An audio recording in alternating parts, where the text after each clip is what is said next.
Hi, I'm Debbie. Welcome to Quite Clever Quilting. Super excited today that you're here. We're going to be doing another Bodacious block. It's Fanny's favorite. Hope you'll join me.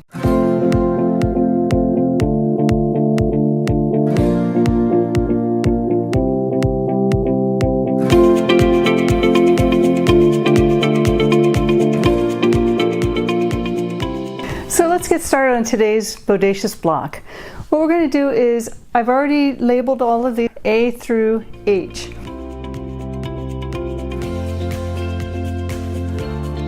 So I'm going to grab the A's and I'm going to grab the B's, which are the green and the orange. And I'm just going to simply sew them together straight down. I'm going to do that to 4 each.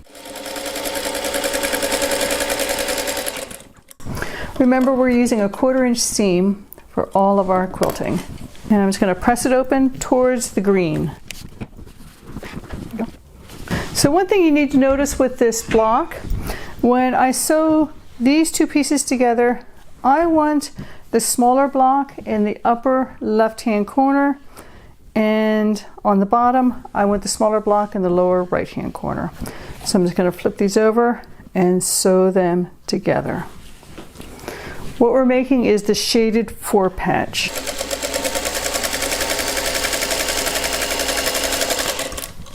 Now what I'm going to do is I'm going to find about the halfway, and I'm only going to make a little clip. Not going to cut through that thread, but just make a little clip here. This enables me to open up, and I want the seam onto the smaller block and the seam onto the smaller block, and that will allow me to do that with that little cut there. So as you know, I'm all about the ironing. So I like to make sure it's nice and pressed. Now that we have those 4 sewn together, we have this set and the other set. I'm going to take my larger block, which is B, and I'm just going to lay it straight on top. And since I have the smaller block here, I'm going to fold back so I can see it, lining up the edge along the bottom. And then I'm just going to simply press. This is going to give me my sewing line, so I know exactly where to sew. And I'm going to do the same thing on the other side. I'm going to fold it back, line it up against the bottom, check to make sure that I can see my corner of my smaller block, and press. And then I simply sew right where those press marks are.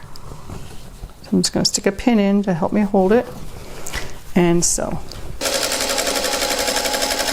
Now as I'm sewing down, I can feel where that little seam is, so I can hold it to make sure I'm going to not run over it to the best of my ability. Let's see how we did. I'm going to lift this back. Woohoo! Yes! Victory! Let's check this side. Oh, I'm going to call that a victory, almost. And I'm just going to find about the halfway point between the 2 seams and cut it open. There. Again, I'm going to press it open so it'll look nice.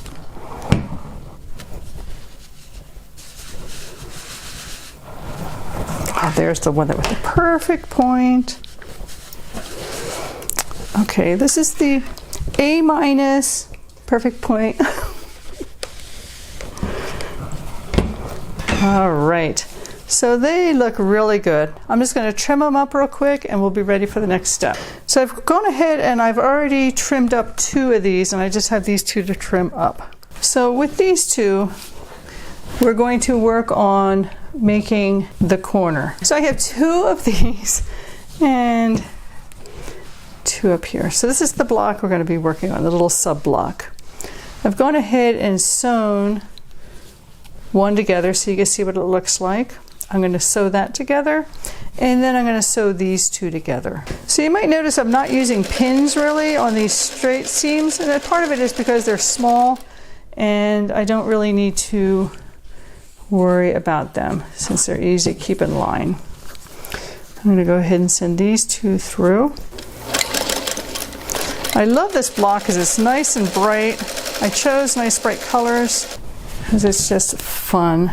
These are perfect for the, the table toppers. If you put 4 of these together, make 4 of these big blocks, you have a little crib quilt in no time, or lap size quilt if you throw a border around it. So they're very versatile, which is what I really like about them. With these big pieces, it's super easy to get these quilts done fast. So I'm just going to press this open.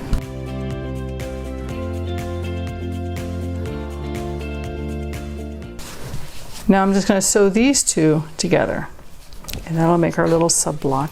I'm going to take a second to wiggle these together and then sew them so I know the seams are lined up.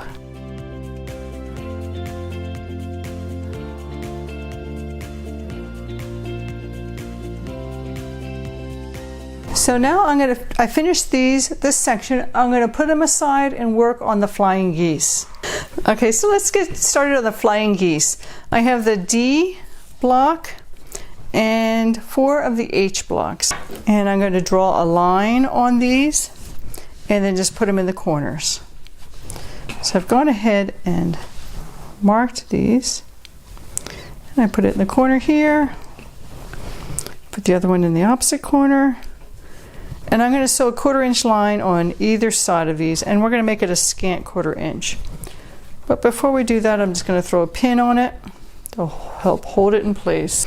Now if you feel more comfortable putting in 2 pins on each side, that's fine. Whatever's going to make it easiest for you.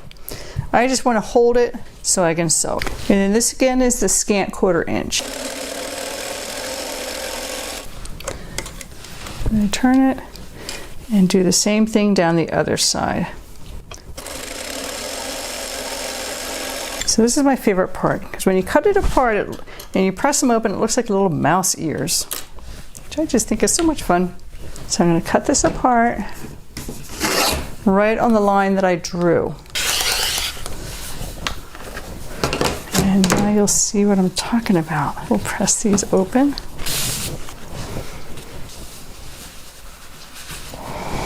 There's one ear.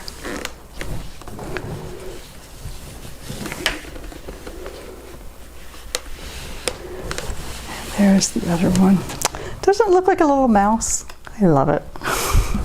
So let's do this one. Finger pressed it up and then press it.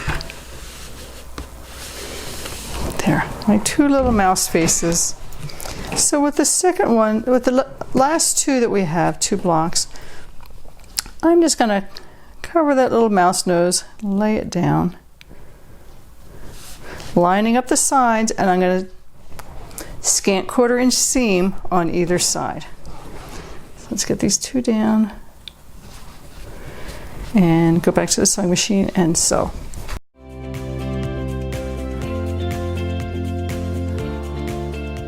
Now again, I'm just going to be cutting on the drawn line to open these up. So what I started with was 1 large block, 4 small blocks, and I end up with 4 flying geese. Is that easy or what? So let's iron these open and see what we have. I love this color combination. It's just so nice and bright and sunny. So let me square these up real quick.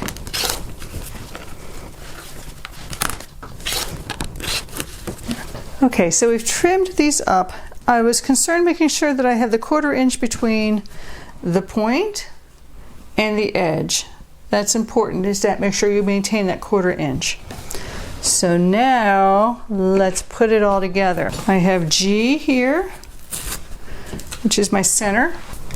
I have the F pieces, which are going to go all around the center. I'm going to put my fun shaded 4 patches right here. This is looking great. And then our little flying geese, here they come in to land right there. So one thing you'll notice is, see how the green makes a little diamond shape? That's what you want to look for.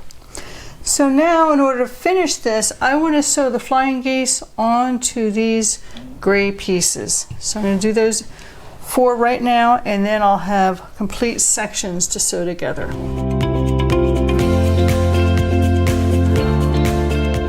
Let's start with which way to press on these flying geese. So I've sewn the flying geese together, as you can see. If I press it up this way, I do have a little seams over here. I find it better just to flip it over, since there's no seams on the gray side, and just press it that way. So that's what I'm going to do now.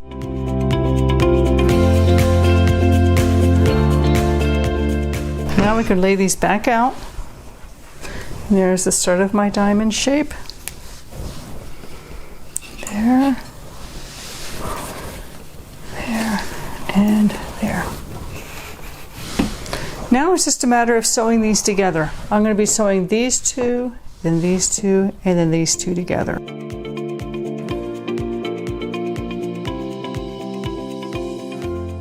Pick them up in order, and then I just move over to the sewing machine. And I'm going to keep them in the same order.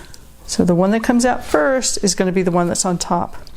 If you're nervous, I'm like, what am I going to, I'm stressing because I can't figure out which is going to be on the top.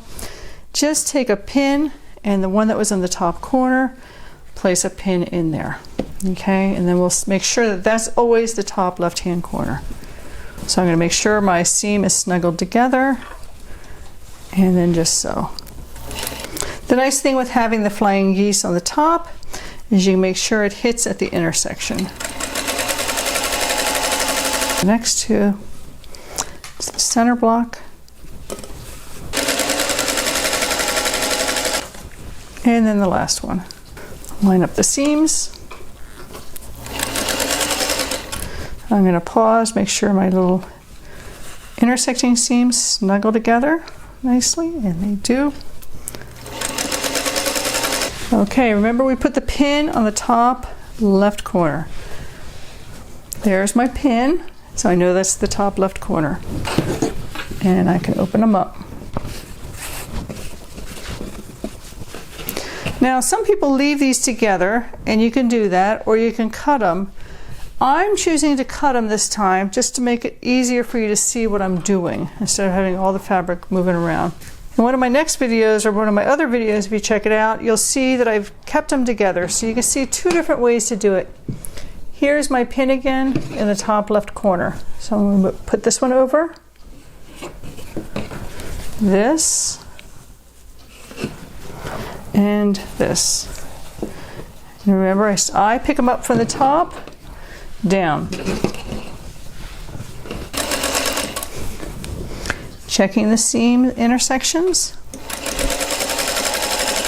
So I've sewed these seams together, and I check to see that my pin is still here, and I open it up, and there we have it. So now I'm going to do it, I'm going to press to the gray for this side, and so this is going this way, the seams will be going this way, away from me on this, okay? And I do this so that they'll snuggle together. There's that word again, snuggling together. And then on this side, I'll do the same thing. I want it in towards the orange.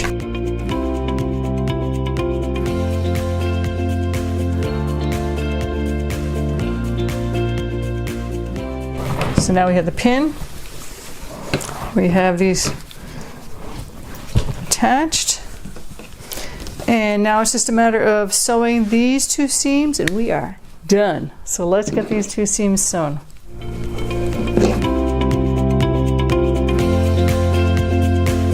Great, so we finished sewing the seams, and let's see what we have now. Ta-da! Quick press, and we are finished. Let me move that pin out of the way. That was constantly reminding us which one was the top left. We appreciate the help, but we don't need it now. I'm just pressing all to one side and calling it good. I can't believe how great this looks. I am super excited. And we are finished. I am so excited. I think it turned out great. Thanks for joining me today on Quite Clever Quilting. I hope you'll join me next time on another Bodacious block series.